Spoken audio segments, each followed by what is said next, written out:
Okay, we are live. Thank you, Olivia. We are going to get started again with a conversation about reference-based pricing, and we have Clark Collins is joining us on the Zoom link, and then Mark Haig and Adam Norton. Hey, Clark. Hi, Clark. So, Mark, you want to kick us off here, and we will introduce ourselves to all three of you, and we'll introduce those who are not here too. But I'm Senator Ruth Hardy from the Addison District. Senator Tanya Vyhovsky, Chittenden Central. And I'm Rebecca White from the Windsor County District. Senator Bob Norris Here. Ann Watson, Washington District, and Allison Clarkson, Senator Allison Clarkson. You kept the good, Yeah. yes, you balanced it, you weren't as. I'm gonna, But you.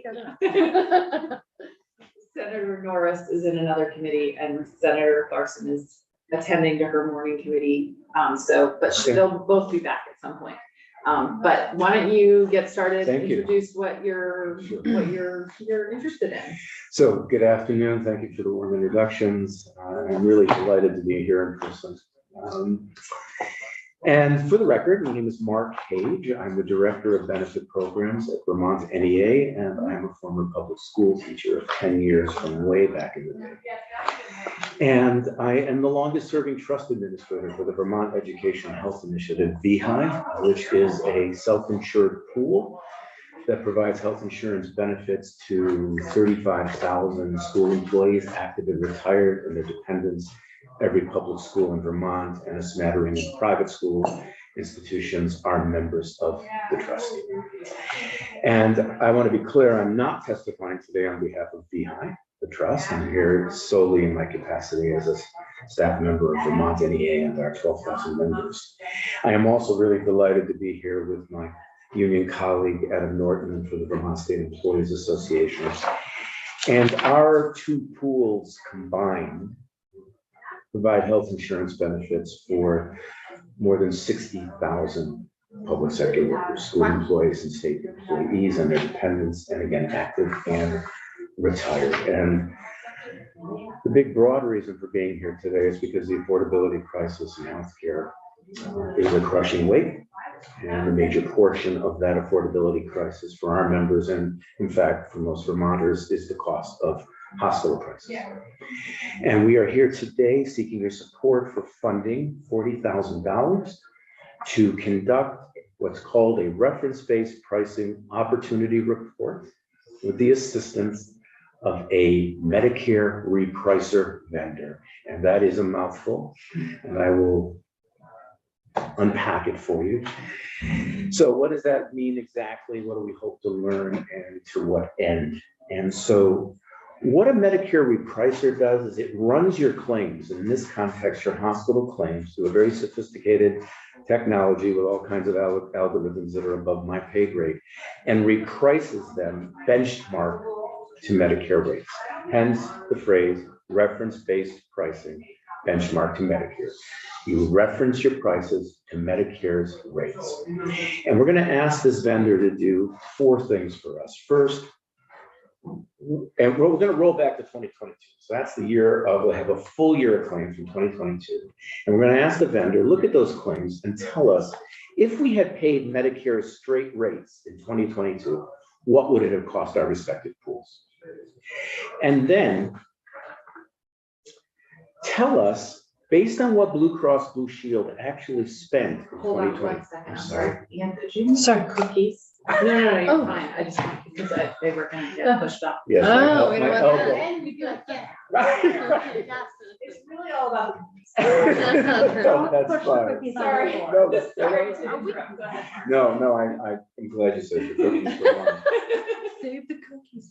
Colin Robbins will be very pleased to hear I did not knock those up. Yeah.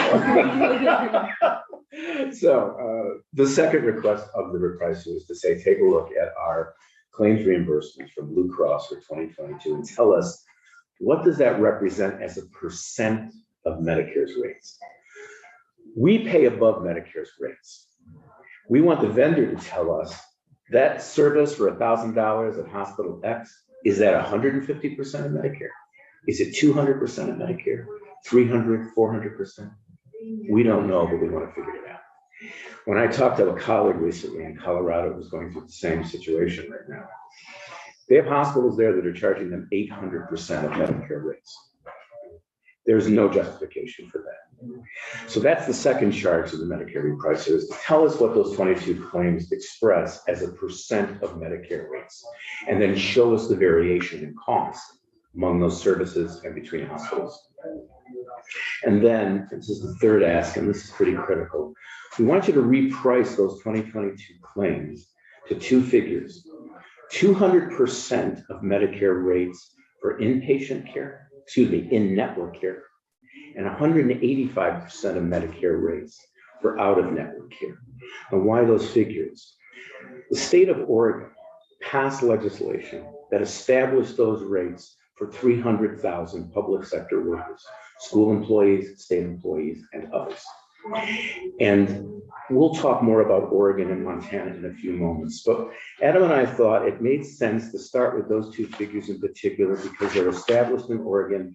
The project's been very successful. No hospitals have closed, and a tremendous amount of savings have accrued to the state of Oregon and to state employees and to school districts and state government. And we'll talk a little bit more, as I said, about that in a moment. And finally, when you reprice those claims to Oregon's figures, 200 and 185% of Medicare, what would the total savings have been for our pools if we had paid those amounts for our hospital claims in 2022? You might wonder why Medicare rates. Why would you benchmark your claims reimbursements to Medicare? And there's a few basic reasons. First is Medicare is the largest healthcare payer in the world. Its rates are transparent. Everyone knows how they're set. They're designed to be fair. They take into account a variety of factors. They're also used nationally to identify variations in prices, to see if there's just variations, and if not, to correct for them. And also, most hospitals, when they negotiate their rates with payers, they will often start with Medicare rates. Yeah. So we got to this point, interestingly, by getting together, talking as unions about what we can do collectively to start bringing down healthcare costs, while at the same time paying a fair and sustainable price to our hospitals. And that research project led us to discover what had happened in Montana, in Oregon, and also in Washington State, Colorado, Nevada, North Carolina. And we just learned recently that legislation will be introduced in the New Jersey legislature soon around reference-based pricing. All of these states have discovered that there's no skin in the game solution to the problem of healthcare. We don't have a utilization crisis. We have a pricing problem. We pay more for every pill and every procedure than any other country in the world. And when you look at what VHI pays, for example, about 55% of our claims costs are hospital generated. 20% are RX. So 75% of our costs are channeled to hospital claims and to RX claims. And Adam and I came to the conclusion that together we could do something about this, but it was going to require more research and more study. And we wanted to understand as empirically as we could what those cost savings would amount to. And once we know what those numbers are, decide on an appropriate course of action. In the last couple of years, we also established relationships with two national experts in this field, Marilyn Bartlett, who today is a special consultant with the National Academy for State Health Plans, NASHP, and Chris Deacon, who's an independent consultant from the state of New Jersey, but who used to run New Jersey State Benefit Healthcare Program with over 800,000 covered lives. So Adam and I and our colleagues have been engaged in conversations with them as well. Marilyn Bartlett led the effort in Montana, which I'll speak to in a moment. And also, we were informed and inspired by a very well-written, empirically based report that came out of the auditor's office in November of 2021. Auditor Hoffer. Our website. Excellent. Auditor Hoffer and his team conducted their own reference-based pricing analysis, but did not have access to a repricer vendor. What they did is take 2019 data for 39 targeted hospital services, and they established the median range in price for those services, and then they identified the midpoint. And they said if the state of Vermont paid the midpoint in claims for those services, it would have saved $2.3 million. It then extrapolated from that and said, if you applied that midpoint analysis to all of the healthcare services in that given year, the state of Vermont could have saved potentially $16.3 million. And here's what was fascinating to me about this, even though they didn't have access to a repricer then, is that that $16 million figure is very close to the number that Montana saved in the first couple of years as well, annually. So it's a very well-grounded report. And again, the combination of all these factors, what other states were doing, Montana and Oregon's success, the report of the state auditor, and we thought it's time to act. We have to do something on behalf of our members. But we also believe that this has potentially important implications for all Vermonters as we talk about global budgeting and how we set prices for hospitals. Please. I'll call her.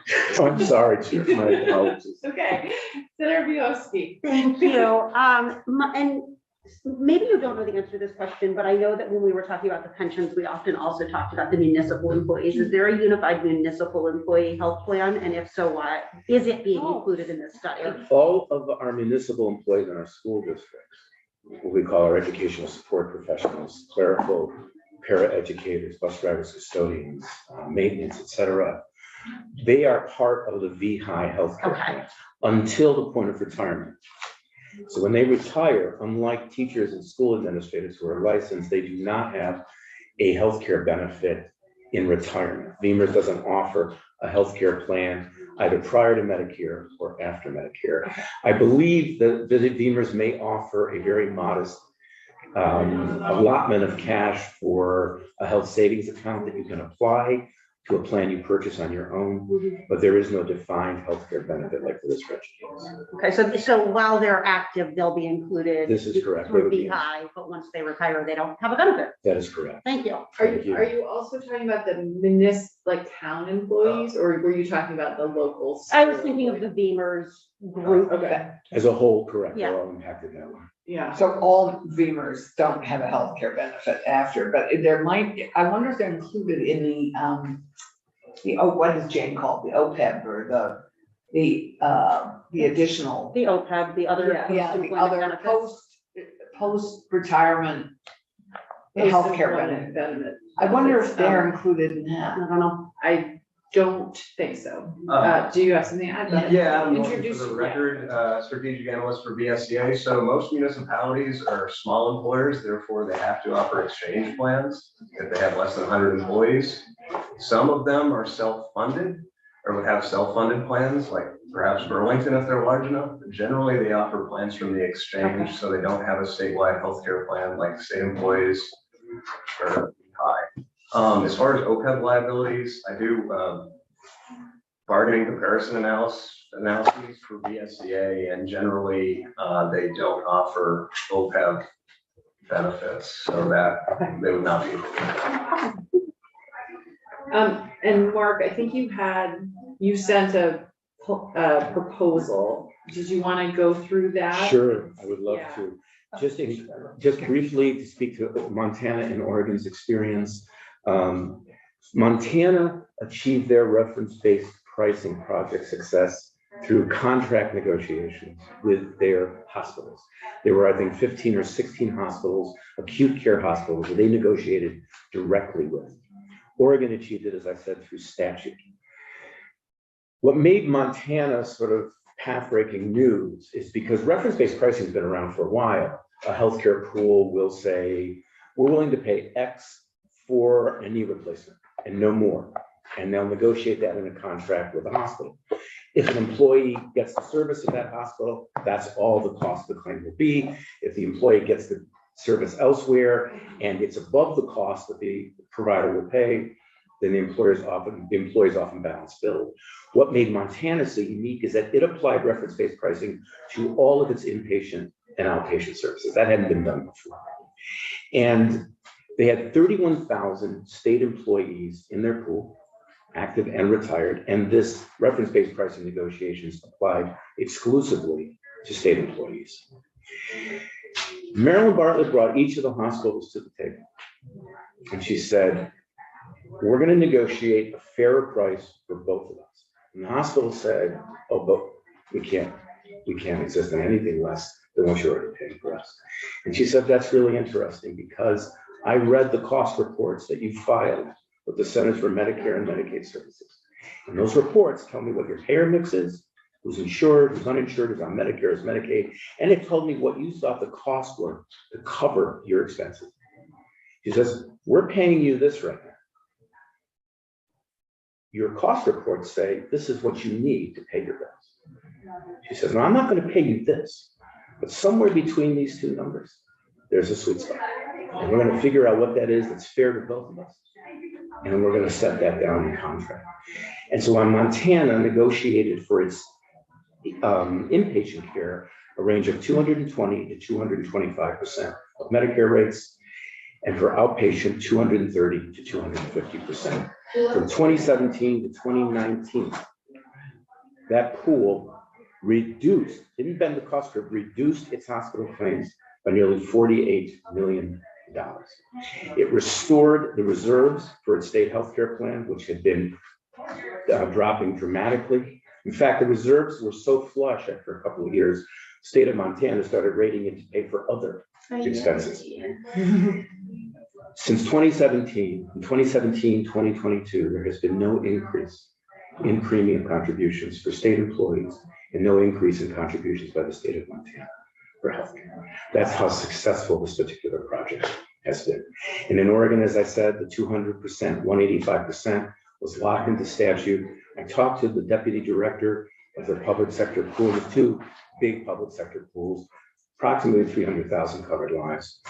2021, they estimate their savings at $59 million, and in 2022, $112 million.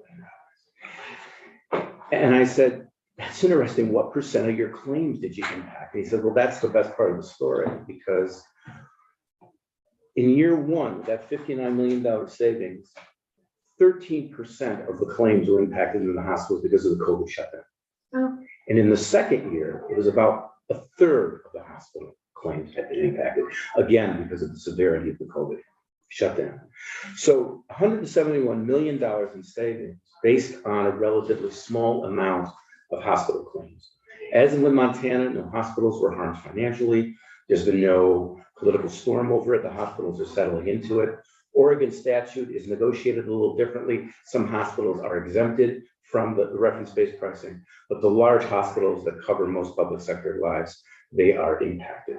And again, it was those two states in particular that brought us to this point.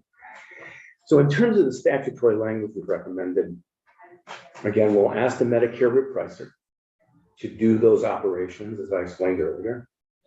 We will also facilitate that project. What we're recommending is the creation of a reference-based pricing task force with representatives from Vermont NEA, VSEA, the Department of Human Resources, the state of Vermont, the state auditor's office, because of their experience and expertise in this issue, the state treasurer's office, a representative from the Senate, and a representative from the House of Representatives. And that body will facilitate the reference-based pricing analysis and produce a report for the legislature early in 2024. Mark's proposal is on our website, and Senator, do you want to speak? I do. So I know that Medicare only recently gained the right to negotiate pharmaceutical prices, and that those prices won't go into effect for a couple of years. But is there anything within this proposal to look at setting some sort of rate for pharmaceutical prices? This particular proposal to fund the RBB opportunity report, assuming it comes to fruition, and then our two unions decide how we're going to move forward, either through negotiations or through statute requests or through some combination. It will not deal explicitly with pharmaceutical prices. However, Vermont NEA and allies have submitted legislation to create a prescription drug affordability board. And we have taken inspiration in that regard from the state of Maryland and also from Colorado and a few other states. And if that board comes to fruition, it will have the authority to set caps on at the high end of what you will pay for these prescription drugs. Because again, as with hospitals. Those are the major price drivers. And Maryland and other states have come to the realization that the only way to deal with that problem is through regulation. So that separate body, if it comes to fruition, will deal with those questions. Thank you. And I don't see, it. You had mentioned a $40,000. Right. And I don't see it in your proposal, but My apologies if it's no, not there. that's okay. Maybe it's in here and I'm just skimming through it. and No, don't I see it. probably neglected to put it in. Our apologies. So I will send you a copy of it with that figure in. Okay, and why do you have the joint fiscal office convening it? We thought we would need some resources to support. Want to speak to that? Yeah, just a neutral body to house this study. It's a good thought for Okay. Senator White, go ahead. Thank you, Madam Chair. So I really appreciate you coming and testifying on this. I, throughout your testimony, was trying to figure out why you were here testifying to us. Because I was not sure if there was a bill on the wall or if there was a jurisdictional reason that we were looking at it versus health and welfare versus something else. We're also over crossover. I think I understand why you're here. I look to the chair. Yeah. How are we prioritizing this? And yeah, I Windsor just, County's got. yeah, I'm like, this is great. Thumbs up. Right, right. Yeah. Where does it fit in? Yeah. So the reason it's in our committee is because it deals with the employee unions. Yep, okay. Which is our jurisdiction. I could see And- generally, yeah. My understanding is that they talked to the chair next door and the chair next door suggested they come and talk to us. And that's, Okay. am I accurate in that? That's, yeah, Yes. more or less. But the timing is challenging right now. I think they're trying to vote the budget out of the committee next door by Friday. So I'm wondering if this is something that your associations could move forward with without legislature, Yeah. you guys could do it without us asking you or telling you to do it. Is there a way that the two unions could work together or VHI and? The financing would be difficult for our two unions at the moment. Okay. The possibility of VHI doing it is certainly, if that could happen, we're in conversations about it right now. No decision has been made. about Yeah. The future of it. Yeah, Adam, did you have something you want to add to whatever Mark said at this point? Mark said. Sure, just briefly, I mean, Mark went over it well. Again, for the record, Adam Norton, VSEA, strategic analyst. I think our priority here is looking for an avenue to curb healthcare costs. The state employees have seen an 18% increase in their premiums in the last 2 years. The next year will probably be another 7, at least that's what we were told to project for next fall. 25% in 3 years is not affordable. The Montana model of 0% in 7 years, that sounds much better. It's really hard to negotiate collective bargaining agreements that can compensate for premium increases like that. And bear in mind, our members are only paying 20% of those increases. The other 80% are being borne by the taxpayer. Right. So we like, if possible, I know the timing is difficult, consider a study for $40,000 that could potentially show us an opportunity to save tens of millions of dollars. Okay. And Clark Collins, we have you. Do you want to introduce yourself? I'm not sure. I know you don't have prepared testimony, but I'm just wondering if the Department of Human Resources has looked into this and has done any work on the potential of reference-based pricing. Yes, for the record, I'm Clark Collins. I'm the Deputy Director of Benefits and Wellness for the Department of Human Resources, State of Vermont.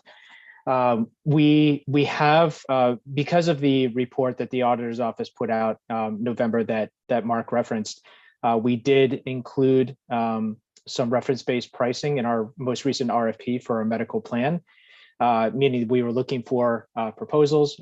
We also leaned a little bit on our expertise of our benefits consultants to give their thoughts on reference-based pricing. Essentially at the time, we were told that it has been considered in the past by some of the larger insurers. So Blue Cross Blue Shield of Vermont, MVP, even Cigna at the time. But the hospitals at the time, when the negotiations were attempted, the hospitals were not willing to enter those negotiations. So in the RFP, we received much the same message, meaning that the bids that came back said that the hospitals would not be interested in negotiations for reference-based pricing. So we have not moved forward with that as yet. That's not to say that this, that the proposal is not something that's worth looking into further. I don't think I don't have enough time to review the document or whatever to put an opinion on that quite yet. But this isn't to try and undermine the message that Mark has said so far, just that historically we've run into some hurdles to try and getting reference-based pricing, to really look into it further. Okay. And this is something that the Health and Welfare Committee did discuss last year or the year before. I can't remember our timing. Everything's like a blur with the pandemic. And what did you decide to do? Well, it's, last year in what's now, I think, Act 167, there's language about global budgets, which for hospitals, which are related. It's different, but as Mark mentioned in his testimony, they can work together well. And there's a lot of work that the Green Mountain Care Board and the at AHS are doing, but we didn't put specific language about reference-based pricing, in large part because we got pushback from the hospitals as well, especially with COVID. The timing is hard because of where our hospitals are at. Are there any other questions? Okay. Eventually. Go ahead. Yeah. Strategically. Yeah, that's where. Yeah, so I need to talk with, I didn't pop in and just tell her we were taking this testimony, but I need to talk to her given the timing. But I'm wondering if we're not able to move forward, if there's work that you all can be doing in the off session to sort of tee this up for next session that would, get it to us in January. I'd have to help co-sponsor this bill. Yeah, I mean, I think we would, there are a number of us that would be happy to do that, so that it doesn't end up like this at the end of the session again. But wondering if there's things that we could do to plow the ground, so to speak. Till the ground. Till the ground. Well, Senator Clarkson. Yeah, I think we should have this. Right, whatever we do with the ground. It's sorry, it's the end of a line. Yeah. You want Cookies and ground. to go ahead, Elsa. Tucker wants one. Pass them around. I guess I'm not, I don't know what box we were given that we had to live in Seneca box, what our financial box is. I was given no box. You got the whole box, Allison. I didn't get the whole box. I got a box. And if I got the whole box, I'd be able to do whatever we wanted, which would have been a lot more than what we're able to. Anyway. I would say that I'd like to discuss the strategy of this and maybe not give up full AI yet. Okay. It's sort of what I would like to say, just given that we've already been down this road a little bit with the auditor. It's not like this is new. Yeah. And quite honestly, the hospital's costs, they're nothing compared to all the Vermonters whose health costs are going up and, whose insurance rates are going up. So I have empathy for the hospitals, but I also have much greater empathy for the thousands of Vermonters who are being impacted by this. So I think I'd love to have us figure out perhaps a strategic way we can move this forward before we. You and I can chat about that. And just to be clear, the proposal that they're proposing is not for all Vermonters. It's just for the Vermonters who are covered by They can be viewed as a pilot. I think, yeah, I mean, that's absolutely true. I think the other states that have done it with their state health plans, not statewide. The states of Washington and Colorado, and they actually have exchange plans now that are available to all Okay, their citizens that have Medicare-based pricing. Okay. This is looking better. Allison, you love your pilots. another pilot for Allison. All right, Just well, like we will discuss and see what we can do for this. And Much appreciated. and if you can mull too about We like will mull. what we might be able to do as a first step, that'd be great. Given the time and the session. I guess that's the other question, which is if for a miraculous reason you got a green light here and it went ahead this year, or would you be able to do it between June and December? Absolutely. For $40,000. Absolutely. Okay. All right, we have that on the record. And Clark, would there be pushback from your side? I mean, if this were to move forward, I don't know if you have authority to say yes or no, but. Unfortunately, I don't have the authority to say that this, because we just received the proposal ourselves, just a few minutes ago. So we have to review it further before we can make that statement.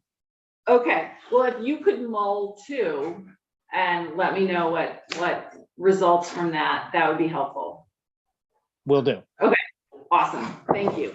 Thank you all. Thank you, We Madam will, Chair. Thank you yes, all. we will all mull and circle back later this week. Oh, my Lord.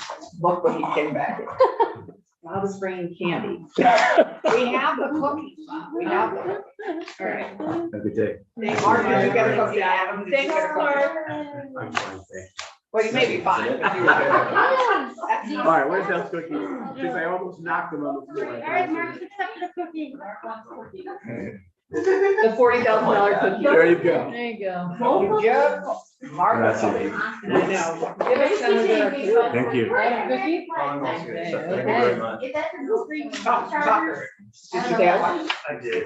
Okay. Do you want on camera. Were you on there? You were in there. I left on you, then come here. You left on me? I left in the Was she middle. her? Yeah, Okay. he actually came in and was like, oh, bad news. I was gonna tell Bob a 1-for-1 swap. I don't know. I would take that deal. Okay, we're gonna move forward. We have You for him? Representative Morgan here. All right. You guys all just got this extensive bill. It's huge. It's It's a huge. massive bill. H-150 about the charter of the Village of Albert. Yes. So. why don't Take it you- away. Go ahead. Yes, ma'am. What's your next Michael, one? Representative Michael Morgan, Grand Isle, West Milton District. So actually, this one falls in my district, the town of Albert. Excuse me, be back, Village of Albert. It's the actual village, not the town.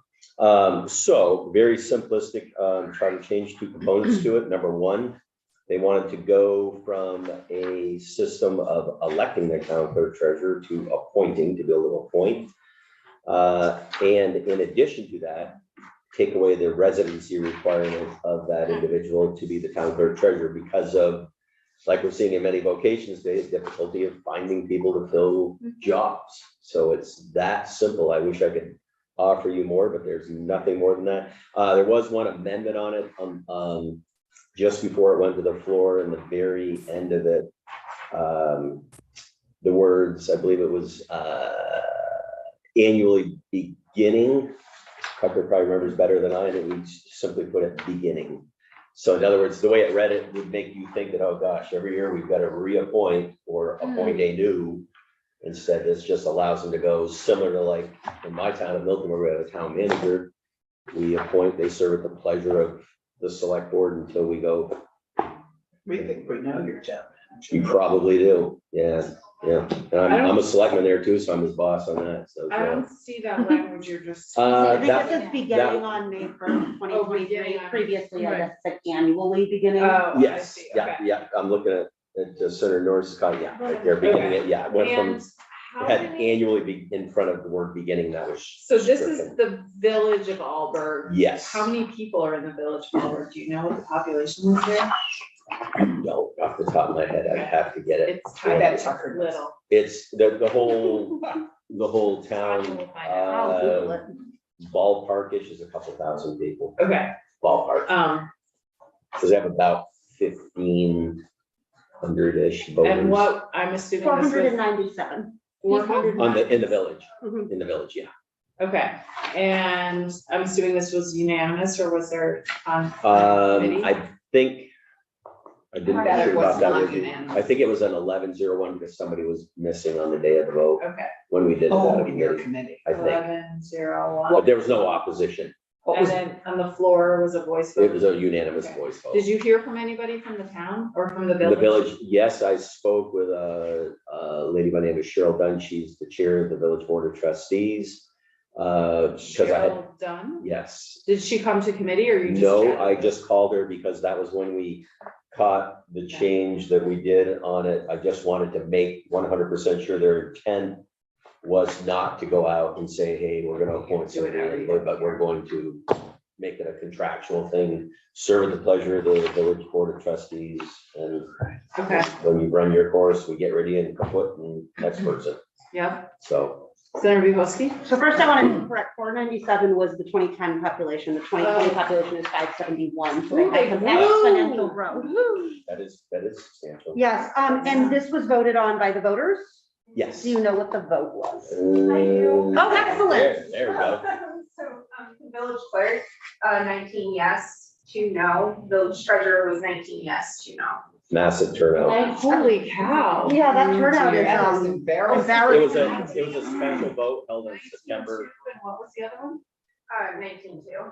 Both of them were 19 too? Oh. It was a special vote held in September 6th of 2022. The clerk and the So it treasurer. was it wasn't like it was tied to a general or a town meeting day election. One So, family showed up. yeah, 2 families. I Holy don't know. cow. That is really out of town of 571. 21 people voted. Mhm. Unbelievable. Okay, That's not even 10%. I mean, All that's right. embarrassing. well, Unfortunately, in Vermont, we're seeing trends of low voter turnout. Not that low, but thank you, Representative Morgan, you bet. and, we will hear from Tucker, I think. Oh, Yes, I can oh, hang in and see. You want him here? You're gonna have to just talk to there. No, She didn't want to talk for- Oh, I'm sorry. That's right. thank you. Allison, it's 3.7% turnout. Wow, Unbelievable. Well, okay.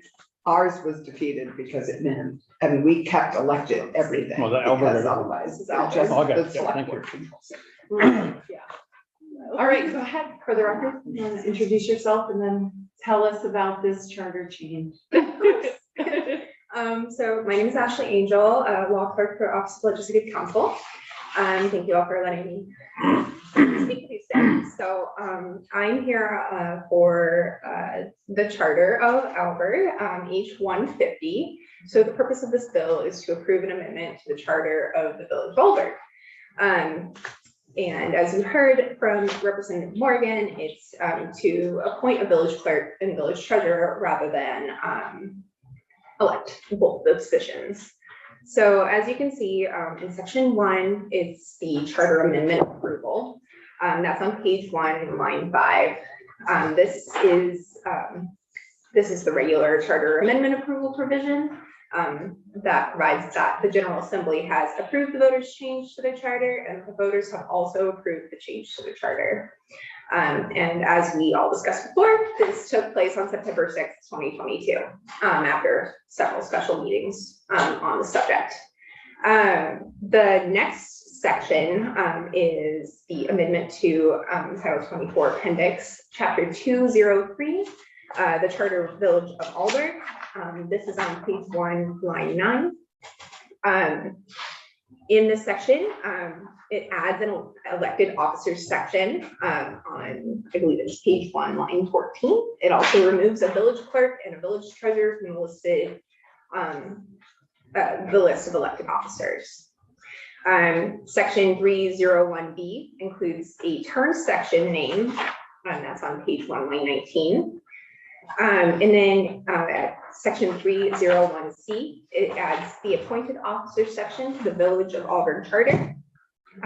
New appointed officers are the clerk and the treasurer, and they are both to be appointed by the Village Board of Trustees. And it also allows for both of the appointees to live outside of the village. That wasn't quite allowed before. So section 3 is the transitional provision, and that's on page 2, line 7. So beginning on May 1st, 2023, this is a date that was chosen by the trustees and the date that was put on the ballot that the villagers voted on.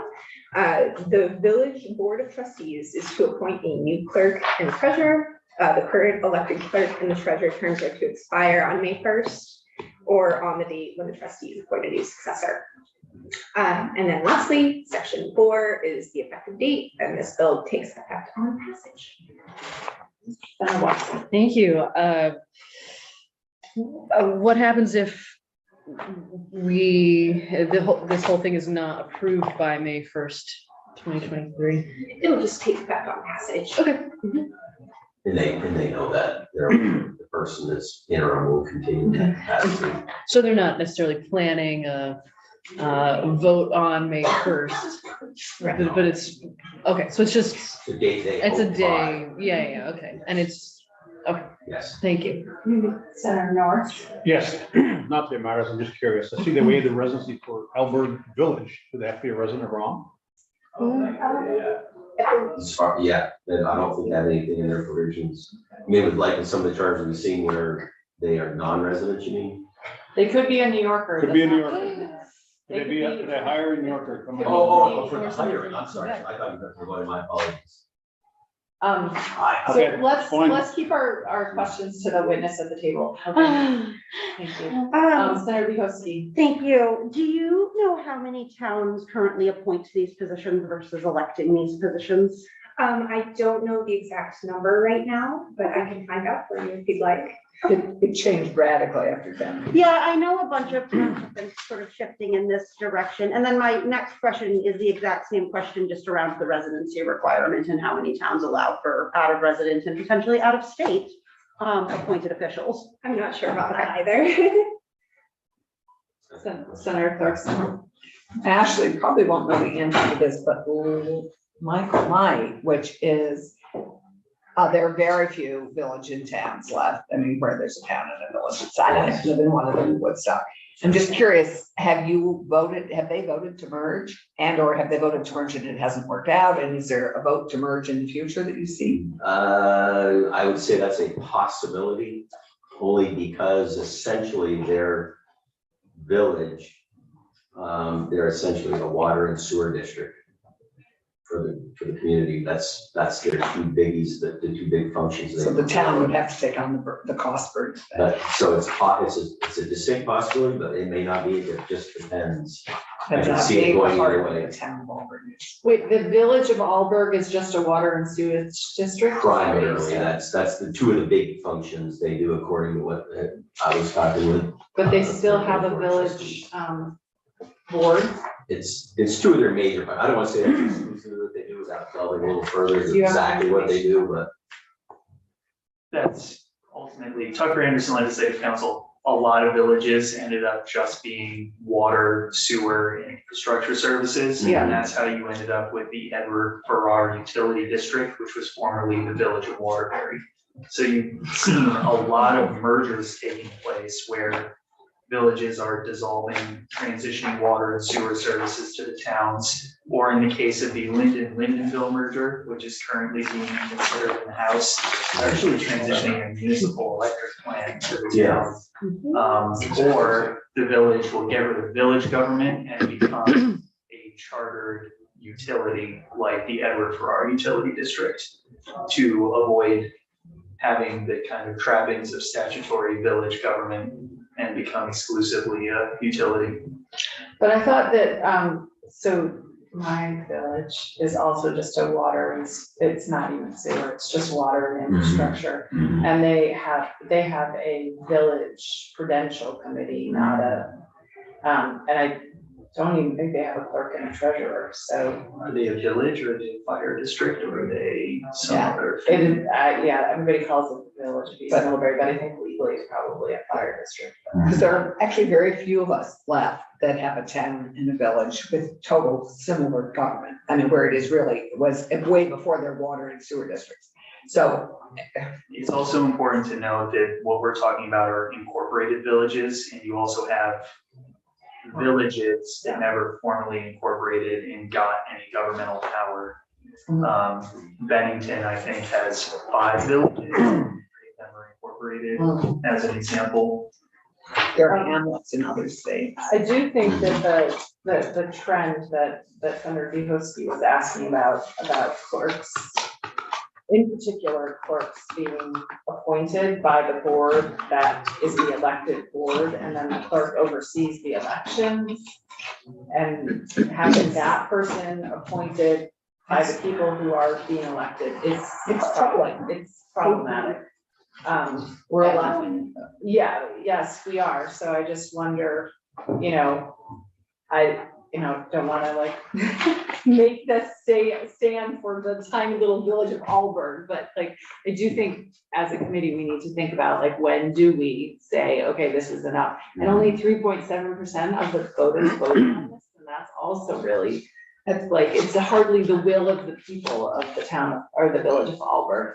But that being said, we can ask Cheryl Dunn, that's the name of the person that you, She's the chair of the board of trustees. yeah, we could ask her to come in and we could chat with her about it, but what is the committee thinking? I think those are all good questions, Madam Chair, ones that we actually could explore. Should we have her in?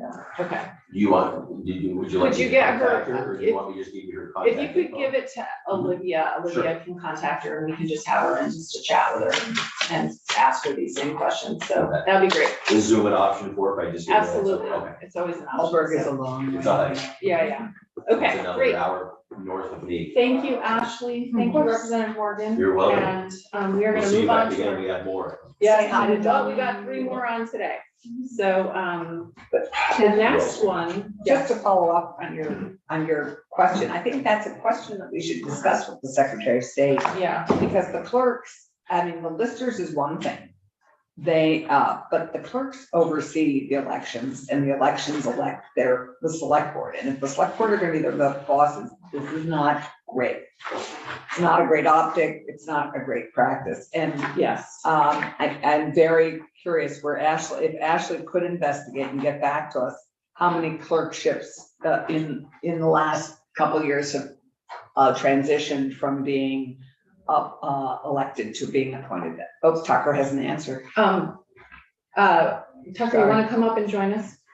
And then we're gonna move to our next charter. Yeah, but I think it's a Yeah, yeah, great no, we'll- question, we'll- and also the question of, quite honestly, if it's less than 10% of the population voting on something, does that count? I'm sorry, but that's like minute. I was just going to suggest that you reach out to the Vermont Municipal Clerks and Treasurers Association. Of course. Because they will be able to do a very quick survey, or Carol? may even already have the information on hand about who's elected versus appointed. And one of the reasons I suggest that is we may only be able to look into, in a short time span, the chartered municipalities, and the vast majority of municipalities are not chartered, and it is a general law power to be able to convert your clerk from an elected clerk to an appointed clerk. You can do Okay. that on a town vote. We changed that. All right, We so might not be able to track Olivia, can you- Right, but Carol will know. and that's- Carol may know. Okay. She's very good. Thanks, Tucker. That's great advice, and we could have them and the Secretary of State's in to just chat about this whole sort of topic, perhaps. But we have somebody on Zoom, so I don't want Oh, to keep her sorry. waiting. So we have, you'll recall, the Fairfax Fire District #1 conversation. This is the bill S-141 that Senator Renner brought to us. And this was the fire district that was created in 1997, and then the records were lost. And so we have Emily Morgan with us, who is an official with that fire district, and we just had we wanted to hear from you about sort of the brief history of this, and then we had a few questions for you. So Emily, we're gonna introduce ourselves to you so you know who you're talking with, and then you can introduce yourself and give us a little brief history. So I'm Senator Ruth Hardy. I represent the Addison district. Olivia Carter, Committee Assistant. Senator Tanya Vitulski, Chittenden Central. Rebecca White, the Windsor County District. Bob Norris, Franklin District. And Watson, Washington District. Allison Clarkson, Windsor County District. All right, Emily, if you want to go ahead and introduce yourself and then just give us a little bit of info about the fire district. Sure. My name is Emily Morgan.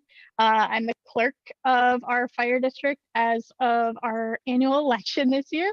And I have been living in this fire district since April of 2021.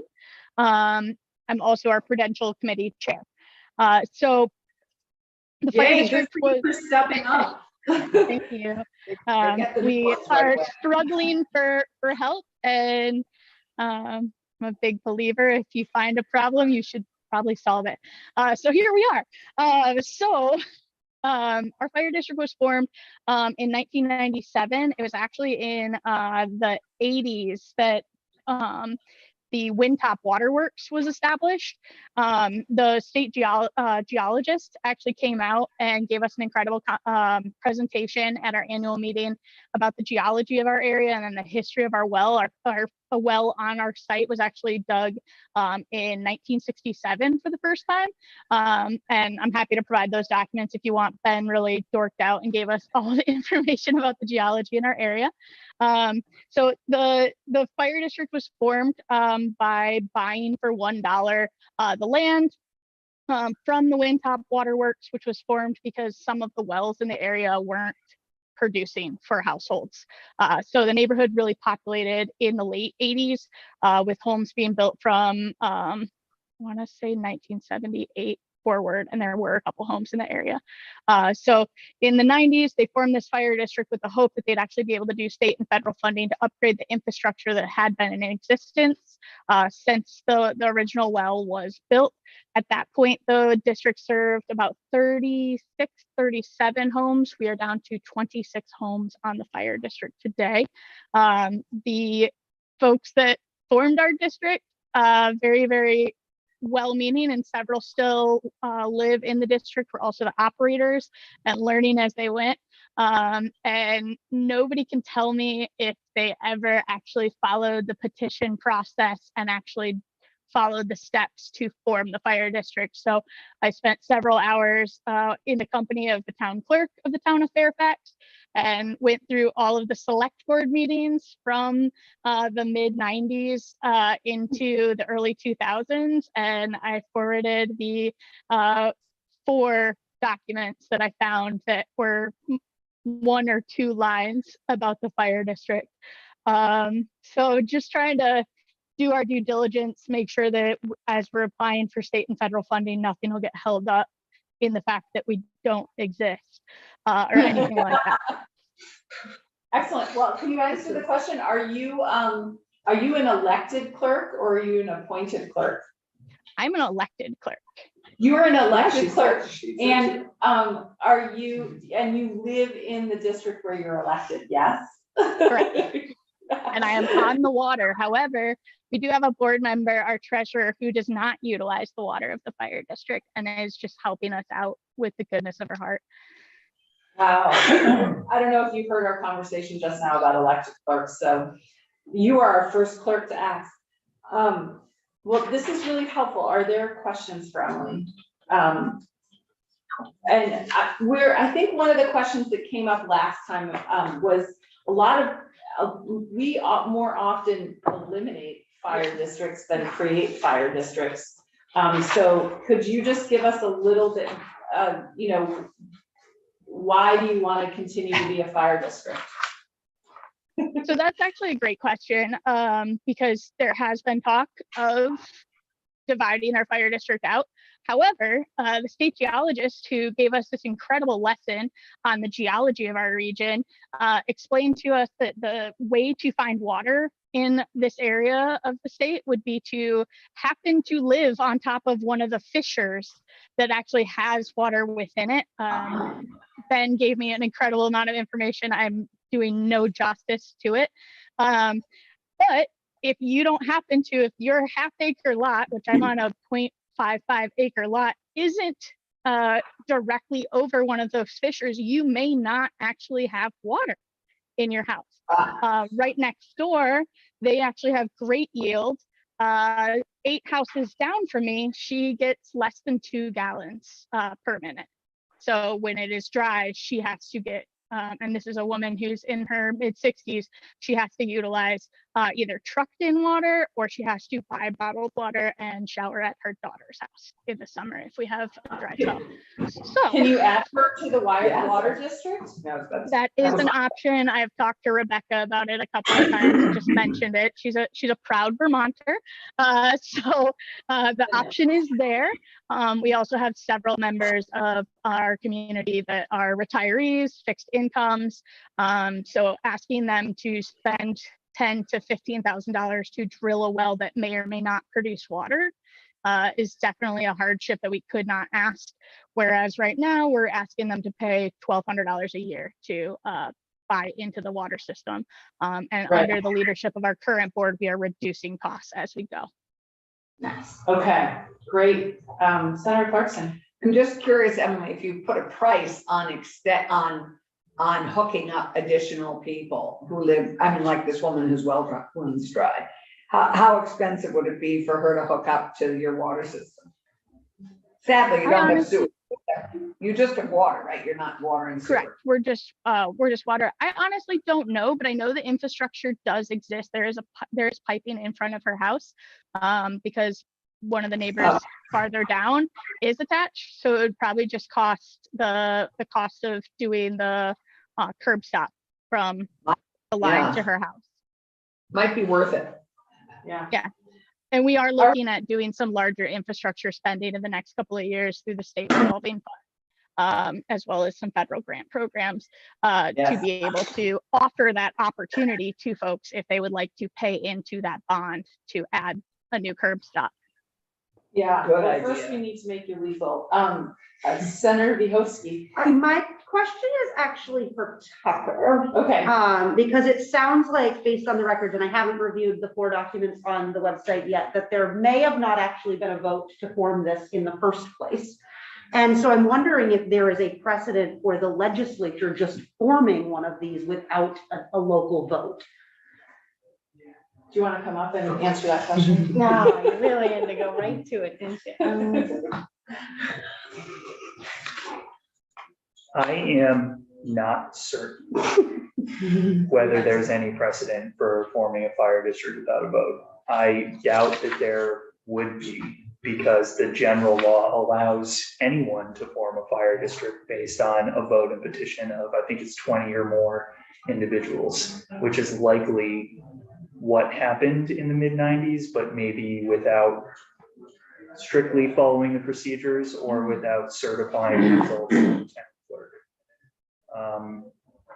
Towns are also allowed to form town fire districts through the authority of the legislative body. So that may have also been something that happened. I'll have to take a look at the documents that were submitted to see if that's maybe something that's referenced in the minutes of the town of Fairfax. Oh, she's saying no. She's saying no. No, Yeah, okay. it didn't look like it from what I looked at. There was a map and have they're the on map. our website. Let's see. So I can take a look through the acts and resolves. That's the other tricky part of doing some of this legislative research on how certain fire districts was formed, is that up until the 90s, the General Assembly did not have a great practice for codifying its municipal authority. There were a lot of acts and resolves that didn't go in the green books.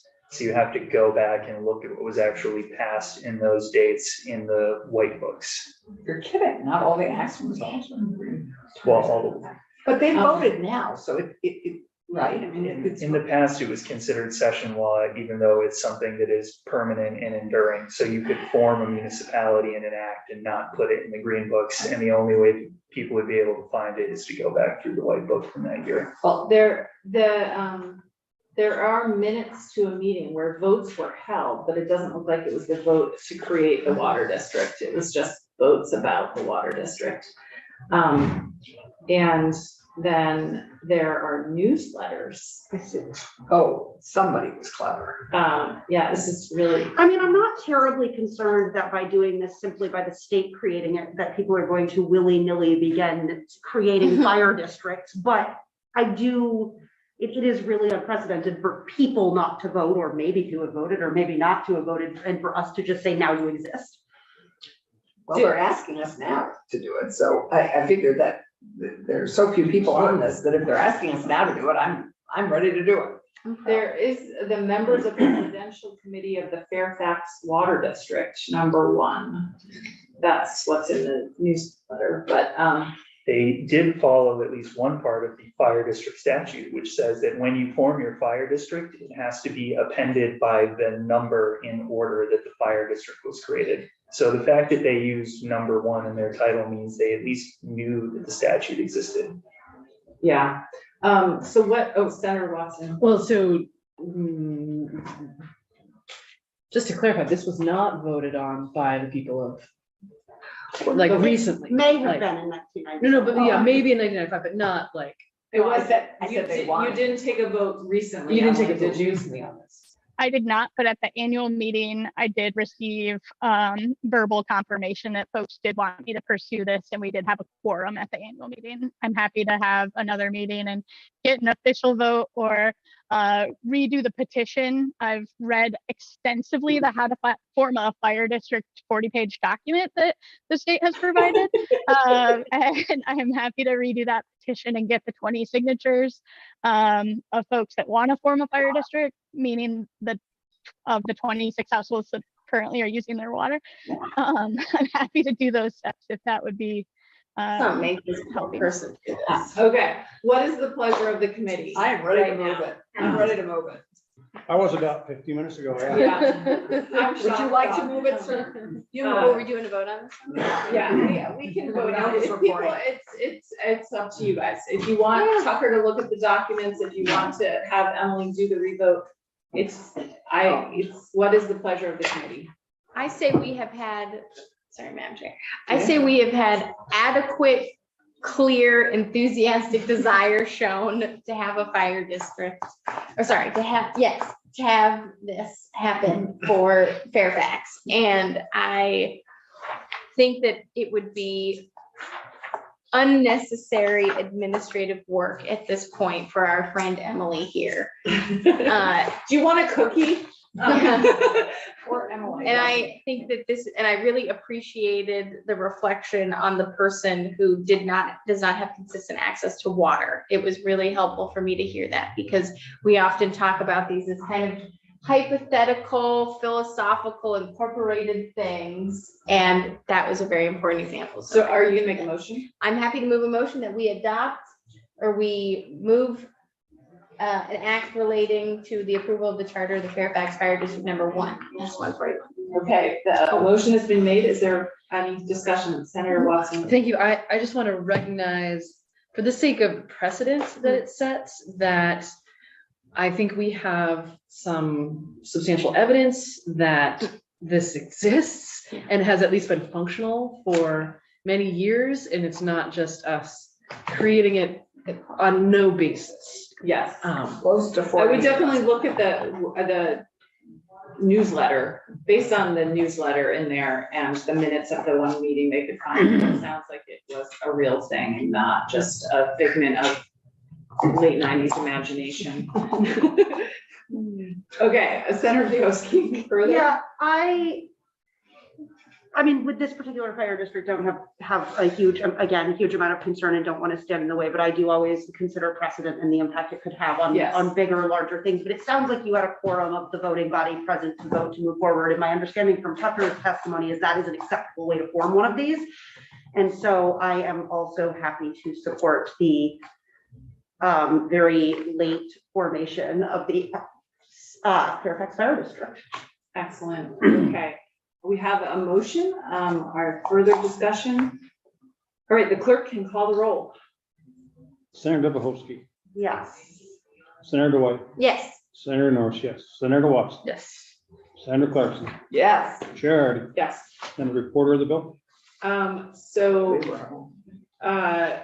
This is not in anybody, Fairfax is not in anyone's district, right? But it's closest to Bob's. Well, Bob's he's probably volunteer. gonna do Allberg, because that is in your That district. is my district, yes. Okay, well, so I was gonna say that Senator White seemed very. I was biased, gonna- So yeah. would you like to report this?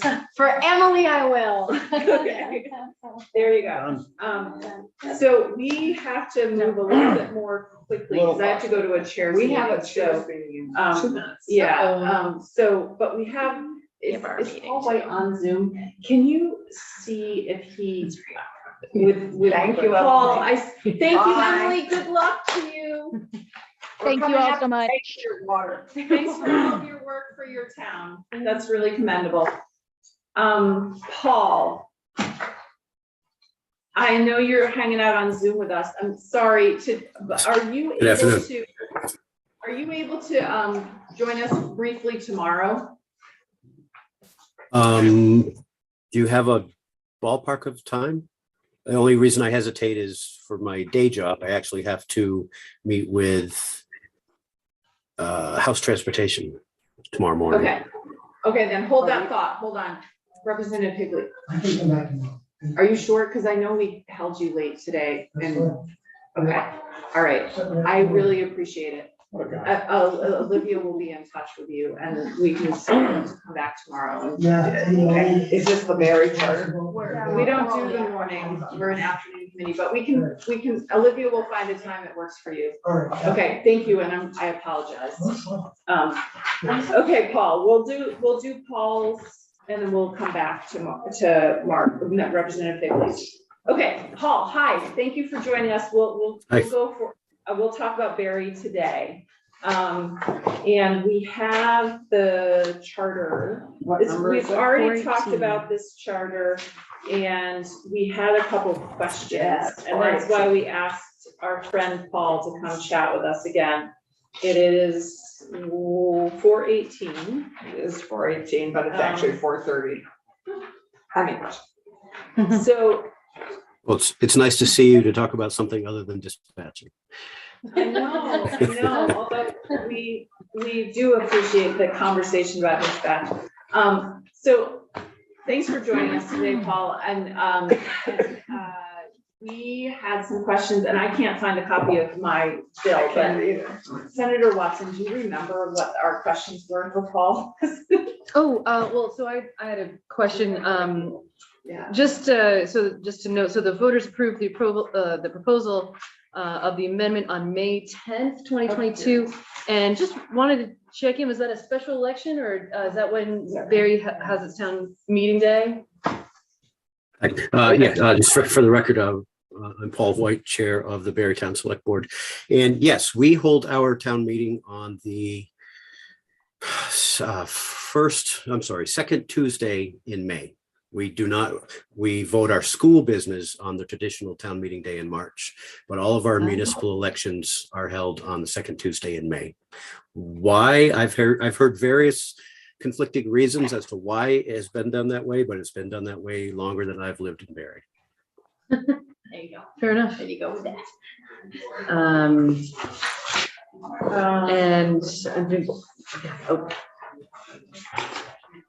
We had the question, the listers duties, I remember. Yes.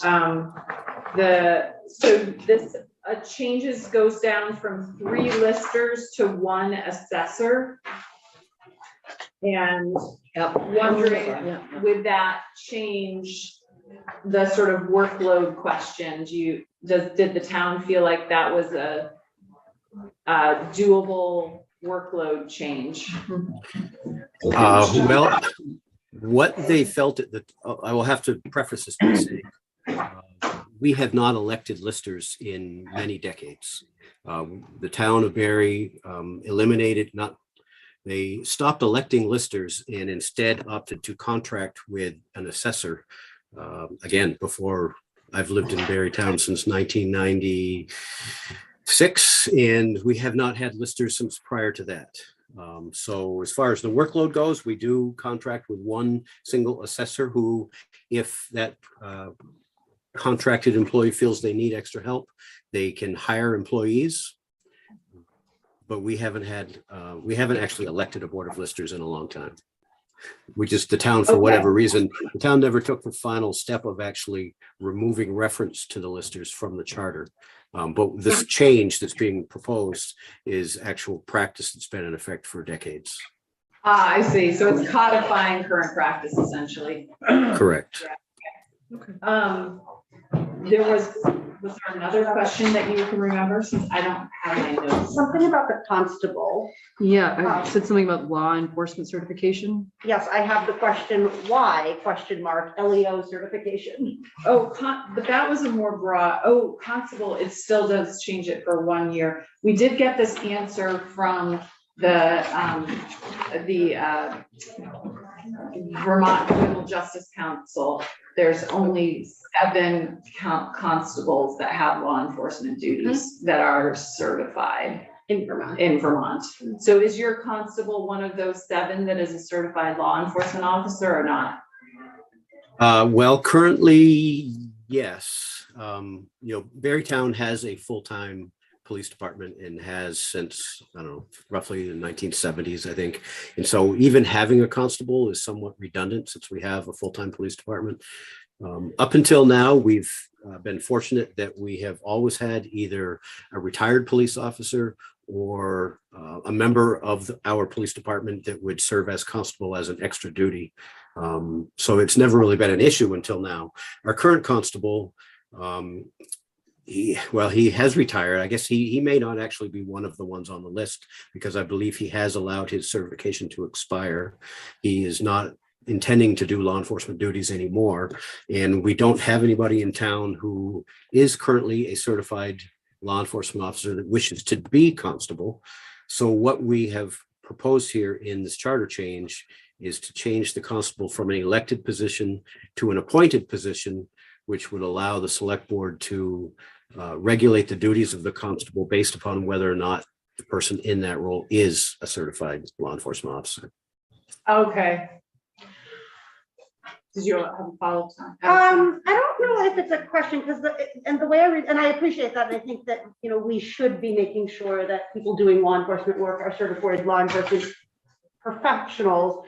What I see in the language, though, is that the select board may prohibit the constable from exercising any law enforcement authority or may condition the exercise of that authority upon the constable being certified to exercise that level of authority. And I wonder if that should actually be shall.